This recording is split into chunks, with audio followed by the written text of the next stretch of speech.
কারণ আমরা যাকে এজ অফ এক্সপ্লোরেশন বলে থাকি সেটি কি সত্যি এজ অফ এক্সপ্লোরেশন? কিসের এক্সপ্লোরেশন? নাকি এজ অফ কলোনাইজেশন? ইউরোপের মানুষ জানতো না মানেই যে সারা পৃথিবীর মানুষ জানতো না, এমনটা তো নাও হতে পারে। সুতরাং আবিষ্কারের প্রশ্নই আসে না। ইউরোপিয়ান হেজিমনি, ইউরোপের চাপিয়ে দেওয়া ব্যাপার, পৃথিবী গোল, এই ব্যাপারটা কিন্তু কলম্বাসের সময়ে আসেনি। তো কলম্বাস এখানে কৃতিত্বের দাবি রাখতে পারেন না।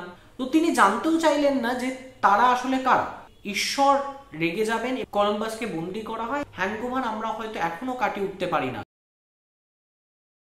আমরা ছোটবেলায় স্কুলের টেক্সট বইতে পড়েছি যে আমেরিকার আবিষ্কর্তা হলেন ক্রিস্টোফার কলম্বাস। শুধু আমাদের দেশের টেক্সট বই বা আমাদের দেশে বলে নয়, ইউনাইটেড স্টেটস অফ আমেরিকার টেক্সট বইগুলিতেও কিন্তু পড়ানো হয় যে ক্রিস্টোফার কলম্বাসই হলেন আমেরিকার আবিষ্কর্তা, বা তিনি প্রথম আমেরিকা আবিষ্কার করেছেন। এটিও প্রচার করা হয় এবং শিশু মানুষের প্রতিস্থাপিত করা হয় যে তিনি একজন মহান ব্যক্তি ছিলেন ইত্যাদি ইত্যাদি। কিন্তু এটি সর্বৈব ভুল এবং মিথ্যা। এর পিছনে একটি ইউরোপিয়ান হেজিমনি রয়েছে।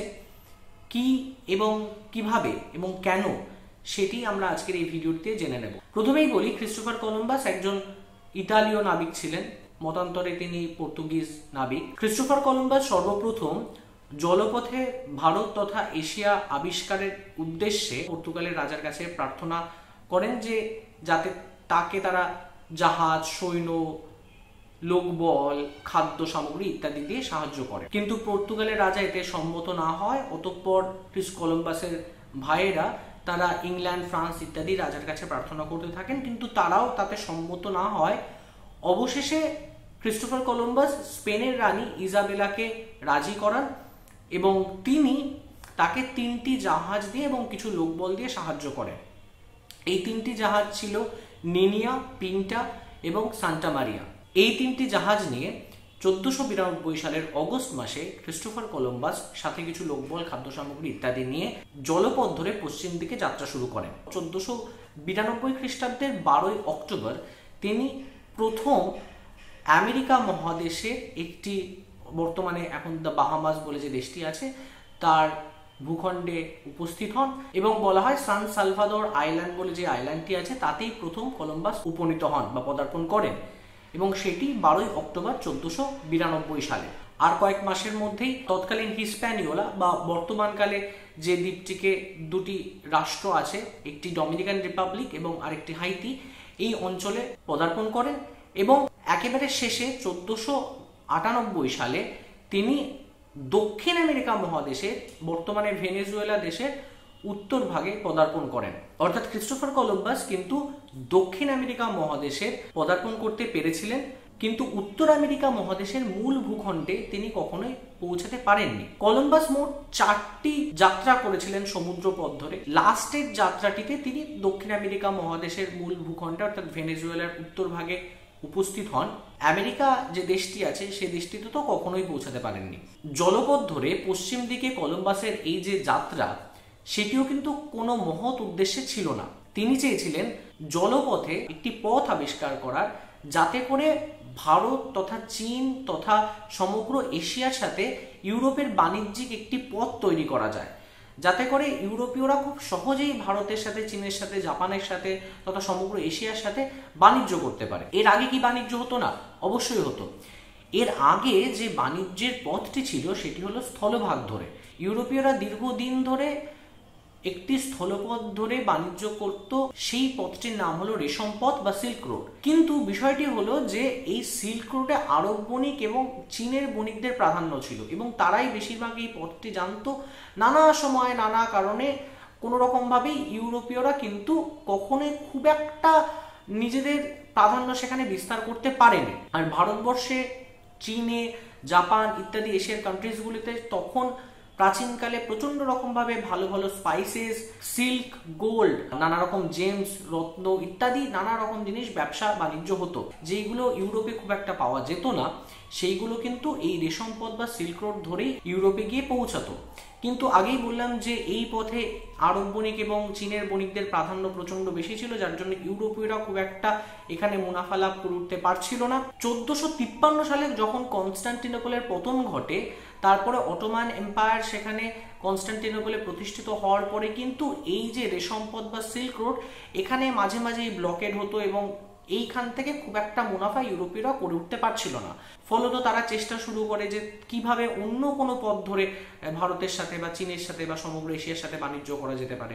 তখন জিপিএস ছিল না, তখন প্লেন ছিল না, তখন এত উন্নত টেকনোলজি ছিল না। মানুষজন তখন কিন্তু জানতো না, দীর্ঘ সময় ধরে ইউরোপের মানুষ জানতো না বলা ভালো, যে মাঝখানে দুটি আমেরিকা মহাদেশ এক্সিস্ট করে। এই কলম্বাস প্রথমে সবাইকে রাজি করায় যে পশ্চিম দিক দিয়ে যাত্রা করে, কারণ পৃথিবী গোল, পশ্চিম দিক দিয়ে ঘুরে ঘুরে ঘুরে ঘুরে তারা পূর্বে চলে আসতে পারবে, অর্থাৎ চীন বা ইন্ডিয়া, এশিয়া আবিষ্কার করতে পারবে। পৃথিবী গোল এই ব্যাপারটা কিন্তু কলম্বাসের সময়ে আসেনি, বা কলম্বাস নিয়ে এসে বিশাল কিছু মহান কাজ করে ফেলেননি। অ্যারিস্টটলের সময়, বলা ভালো পিথাগোরাসের সময় থেকে শিক্ষিত মানুষ এবং কলম্বাসের সময় অবধি কিন্তু অনেক মানুষই জানতো যে পৃথিবী গোল। ততদিন এটি প্রসিদ্ধ একটি ব্যাপার এবং সিদ্ধ একটি ব্যাপার। তো কলম্বাস এখানে কোনো আলাদা কৃতিত্বের দাবি রাখতে পারেন না। উপরন্তু কলম্বাস কি মনে করেছিলেন, আজকের যে পৃথিবীর আয়তন, তিনি ভেবেছিলেন যে পৃথিবী এতটা বড় নয়, আরো অনেক ছোট, আরো সংকুচিত, এবং সেটি তিনি স্পেনের রানীকে খুব বিশেষভাবে বুঝিয়েছিলেন। স্পেনের রানী এবং রাজা তারা অত কিছু ভাবেনি, তারা ভেবেছিল এই লোকটাকে পাঠিয়ে দেওয়া হোক, যদি কিছু আবিষ্কার করতে পারবে তাহলে তো স্পেনের হলো, না হলে যদি মাঝপথে মারা যায় তো যাবে। তো এভাবেই আর কি কলম্বাস সেল করে। প্রথম তিনি পশ্চিম দিকে যেতে যেতে যেতে যেতে হঠাৎ করে আমেরিকা মহাদেশের এই দ্বীপগুলিতে আটকে পড়লেন। তার বহু বছর আগে থেকে সেখানে মানুষ বসবাস করত। আজ থেকে 30,000-এরও বেশি বছর আগে তুষার যুগে ইউরেশিয়া থেকে মানুষ প্রথম মাইগ্রেট করে আমেরিকা মহাদেশে গেছিল, এবং সেইগুলির যথেষ্ট প্রমাণ ঐতিহাসিক গবেষণা থেকে সেগুলি বলা যায়। ক্রিস্টোফার কলম্বাসের পদার্পণ করার 500 বছর আগে নর্সম্যানরা তথা ভাইকিংরা তারা কিন্তু আমেরিকা মহাদেশে পৌঁছে গেছিল, গ্রিনল্যান্ডে বসতিও গড়ে তুলেছিল ইত্যাদি অংশে। কিন্তু হ্যাঁ, সেই বসতিগুলো স্থায়ী হয়নি, স্থায়ী কলোনি তারা বিস্তার করেনি, সেখানে বলা ভালো কলোনাইজ করেনি মানুষকে। বিভিন্ন ঐতিহাসিক গবেষণা প্রামাণ্য তথ্যের উপর ভিত্তি করে বলা যায় কিন্তু আফ্রিকা থেকেও মানুষেরা একটা সময় আমেরিকা মহাদেশে পদার্পণ করেছিল। তাহলে এটি পরিষ্কার হলো যে ক্রিস্টোফার কলম্বাস কিন্তু দুটি আমেরিকা মহাদেশের কোনোটিতেই প্রথম পদার্পণ করেননি। তা সত্ত্বেও ইউনাইটেড স্টেটস অফ আমেরিকার বেশ কিছু স্টেটে, বেশ কিছু সিটিতে কিন্তু ক্রিস্টোফার কলম্বাসের এই 12ই অক্টোবর 1492 খ্রিস্টাব্দে যে আমেরিকা মহাদেশ নতুন করে আবিষ্কার করা, যদি বলা হয় তাহলে নতুন করে আবিষ্কার করা, এই দিনটিকে স্মরণে রেখে কলম্বাস ডে পালন করা হয়, এবং সেটি একটি ন্যাশনাল হলিডে হিসাবে সেলিব্রেট করা হয়। এখানে বলে নেওয়া ভালো যে ইউনাইটেড স্টেটস অফ আমেরিকার সবকটি স্টেটে বা সবকটি শহরে কিন্তু এমনটা হয় না। এবার আমরা একটু জেনে নিই যে কেন এই দিনটিকে বিশেষ করে গ্লোরিফাই করার কিছুই নেই। বড় বড় সভ্যতা সংস্কৃতি দুটি আমেরিকা মহাদেশে ছিল, যেমন অ্যাজটেক সভ্যতা, মায়া সভ্যতা, ইনকা সভ্যতা, অলমেক সভ্যতা ইত্যাদি ইত্যাদি। এমনকি উত্তর আমেরিকা, দক্ষিণ আমেরিকাতে প্রচুর মানুষেরা বসবাস করত, প্রচুর ট্রাইবে ক্ল্যানে ক্ল্যানে তারা বসবাস করত, তাদের নিজস্ব কালচার সংস্কৃতি ছিল। তো প্রথম যখন ক্রিস্টোফার কলম্বাস সেখানে গিয়ে পৌঁছান, তিনি ভাবেন যে তিনি ভারত আবিষ্কার করে ফেলেছেন তথা এশিয়া আবিষ্কার করে ফেলেছেন। সেখানকার যে ইন্ডিজেনাস মানুষগুলোকে দেখেন, তিনি গিয়ে তাদেরকে নাম দিয়ে দেন যে ইন্ডিয়ান। কেন ইন্ডিয়ান বললেন? তার কারণ তিনি ভাবলেন যে তিনি ইন্ডিয়া আবিষ্কার করে ফেলেছেন। তো তিনি জানতেও চাইলেন না যে তারা আসলে কারা। এবং কলম্বাস যখন মারা যাচ্ছেন সেই সময় অবধিও কলম্বাস জানতেন যে তিনি ইন্ডিয়া আবিষ্কার করে ফেলেছেন। ক্রিস্টোফার কলম্বাস এই হিস্প্যানিওলা দ্বীপে উপস্থিত হয়ে যে সকল মানুষদেরকে দেখতে পারেন তাদেরকে বলা হয় তাইনো পিপল। এই তাইনো পিপল বা তাইনো আমেরিকান, এরাই সেখানকার আদি অধিবাসিন্দা। কিন্তু কলম্বাস গিয়ে প্রথমেই সেই জমিটিকে দখল করেন এবং দখল করে সেটিকে স্পেনের হিসাবে ক্লেম করে ফেলেন। আদি অধিবাসিন্দা যারা ইন্ডিজেনাস পিপল ছিল তাদেরকে বন্দি করেন, বন্দি করে স্পেনে নিয়ে যাওয়া হয়। এই তাইনো পিপলদের কাছে সোনা দেখে ক্রিস্টোফার কলম্বাস এবং তার সঙ্গী সাথীরা প্রচন্ড রকমভাবে লালায়িত, লুলুপ্ত হয়ে পড়ে, এবং তারা প্রচন্ড রকমভাবে এদের ওপর অত্যাচার শুরু করতে থাকে। এই অত্যাচার ভয়ঙ্কর রকমের অত্যাচার করা হয়েছিল, যার ফলে স্পেনেরই একজন মানুষ, মিশনারি বার্তোলোমে দে লাস কাসাস বলে একজন আছেন, তিনি এই হিস্প্যানিওলা দ্বীপে উপস্থিত হন এবং তিনি স্পেনীয়দের এই ইন্ডিজেনাস পিপলের ওপর অত্যাচার দেখে তিনি বাধ্য হয়ে একটি বই লেখেন, যে বইটির নাম a brief account of the destruction of Indies. এই বইটির মাধ্যমে স্পেনের রাজা চার্লস দ্য ফাইভ অর্থাৎ পঞ্চম চার্লসের কাছে প্রার্থনা করেন যাতে রাজা এখানে হস্তক্ষেপ করে, এবং না হলে স্পেনীয়রা যে পরিমাণ বর্বরতা অত্যাচার এই ইন্ডিজেনাস মানুষগুলোর ওপর শুরু করেছে, তাতে লাস কাসাসের মনে হতে শুরু করে যে ঈশ্বর রেগে যাবেন এবং ঈশ্বরের রাগ, রেজ খুব ভয়ানকভাবে নেমে আসতে পারে, অর্থাৎ খ্রিস্টানদের ওপরে। কলম্বাস প্রথম ভয়েজের পরে স্পেনে ফিরে যায়, সবার কাছে এখান থেকে লুট করে আনা, অর্থাৎ আমেরিকা থেকে লুট করে আনা সোনা দানা এবং এই বন্দি করে আনা স্লেভ এইগুলোকে উপস্থিত করে। এর ফলে কলম্বাসকে সেখানের গভর্নর করে দেওয়া হয়, অর্থাৎ হিস্প্যানিওলা। স্পেনীয়রা এতটাই অত্যাচার সেখানে করেছে, সেখানকার ইন্ডিজিনাস পিপল এবং পপুলেশনের প্রায় 90% ওয়াইপ আউট করে ফেলা হয়েছিল। মানে প্রচন্ড রকমভাবে হত্যা, নারকীয় হত্যালীলা, সামান্য গোল্ডের জন্য অর্থাৎ সোনার জন্য মারাত্মক। এমনও নিয়ম ছিল যে 14 বছর বয়সের থেকে যে কোনো বেশি মানুষ প্রতিদিন একটি নির্দিষ্ট পরিমাণ সোনা, এবং সোনা না দিতে পারলে কাটন বা তুলো এনে দেবে। যদি সেটি না দিতে পারে তাহলে তাদের হাত কেটে দেওয়া হতো, এবং সেই কাটা হাত নিয়ে আস্তে আস্তে তারা মারা যেত। এতটাই অত্যাচার কলম্বাসের নেতৃত্বে এবং স্পেনীয়রা সেইখানকার ইন্ডিজিনাস পিপলের ওপর করেছে, এবং যে কারণে তাইনো পপুলেশন 1542 সালে এসে কমে কমে কমে কমে 200 হয়ে যাচ্ছে। যখন কলম্বাস প্রথম সেখানে গিয়ে উপস্থিত হয়েছিল তখন অলমোস্ট সেখানে তাইনো পপুলেশন ছিল 2.5 লাখের মতো। গভর্নর হিসাবে কলম্বাস এতটাই অত্যাচারী হয়ে উঠেছিলেন যে একটা সময় এই কলম্বাসের আরো 2 ভাইকে এবং তার সাথে কলম্বাসকে কিন্তু বন্দি করে নেওয়া হয়। তাকে যতগুলি উপাধি বা টাইটেল প্রদান করা হয়েছিল সেগুলিকে কেড়ে নেওয়া হয়। তাকে ওই হিস্প্যানিওলা দ্বীপের গভর্নর থেকে সরিয়ে দেওয়া হয়। কলম্বাসকে বন্দি করা হয় এবং কলম্বাসকে বন্দি করে স্পেনে নিয়ে যাওয়া হয়। সেখান থেকে তিনি ছাড়া পান, কিন্তু ছাড়া পাওয়ার পরে তিনি আবার একটি ভয়েস বা একেবারে শেষ যে সমুদ্র যাত্রাটি করছেন তাতে করে এটাই কন্ডিশন হয় যে তিনি আর হিস্প্যানিওলাতে যেতে পারবেন না, কারণ এতটাই অত্যাচার তিনি সেখানকার স্প্যানিয়ার্ডদের ওপর করেছিলেন এবং তার সাথে সাথে নেটিভ পিপলদের তো করেছিলেনই। তো এই মানুষটি আবিষ্কারের নামে যা করলেন তা কোনো অংশেই কিন্তু রাজত্ব বিস্তারে রাজারা বা সেনানায়কেরা যা করে থাকেন মানুষের সংহার করা, এছাড়া কোনোটি অংশেই কম নয়। কিন্তু তবুও তাকে নিয়ে একটি ডে সেলিব্রেট করা হয়। অবশ্য বলা বাহুল্য যে এই কলম্বাস ডে কিন্তু ইউনাইটেড স্টেটস অফ আমেরিকাতেই বেশি করে সেলিব্রেটেড হয়। অন্যান্য আমেরিকান কান্ট্রিজ বা ল্যাটিন আমেরিকান কান্ট্রিজ গুলিতে কিন্তু খুব একটা সেইভাবে হয় না। এই 12 অক্টোবর দিনটিকে কলম্বাস ডে হিসেবে সেলিব্রেট না করে অন্য একটি নাম দেওয়া হয়, দিয়া দে লা রাজা। এই দিয়া দে লা রাজা মানে হলো ডে অফ দ্য রেস। তো এই ডে অফ দ্য রেসের কনসেপ্টটা কিন্তু কলম্বাস ডে বা কলম্বাসের ভিক্টরি নয়। ডে অফ দ্য রেসের কনসেপ্টটা হলো একটি মিক্সড রেসের কনসেপ্ট, অর্থাৎ ইন্ডিজেনাসদের সাথে ইউরোপিয়ান মিক্সড রেসের কনসেপ্ট। মানে প্রথম ওই 12ই অক্টোবর কলম্বাস ল্যান্ড করলেন, তার ফলে ইউরোপিয়ানদের সাথে নেটিভ আমেরিকানদের মিলন ঘটলো এবং সেখান থেকে আর কি মিক্সড রেসের যে উৎপত্তি, যেটা মেনলি ল্যাটিন আমেরিকান কান্ট্রিজে মিক্সড রেস মেস্তিজো প্রচন্ড রকম ভাবে সবাই আছেন, তাদেরকে মনে রেখে আর কি দিয়া দে লা রাজা ল্যাটিন আমেরিকান কান্ট্রিজে সেলিব্রেটেড হয়। এই যে কলম্বাস ডে সেলিব্রেশন বা কলম্বাসকে একটি মহান ব্যক্তিত্ব হিসাবে দেখা, এটিও কিন্তু একদিনে শুরু হয়নি। এটার পিছনেও বেশ কিছু রাজনৈতিক এবং সামাজিক ইতিহাস রয়েছে এবং এর পিছনে ইউনাইটেড স্টেটস অফ আমেরিকার একটি বড় ভূমিকা রয়েছে। 19th সেঞ্চুরির একেবারে শেষ ভাগ থেকে কিন্তু ইউনাইটেড স্টেটস অফ আমেরিকায় প্রচুর ইটালিয়ান মাইগ্রেশন হয়েছিল। তাদের কিন্তু ইউনাইটেড স্টেটস অফ আমেরিকাতে খুব বেশি অধিকার ছিল না।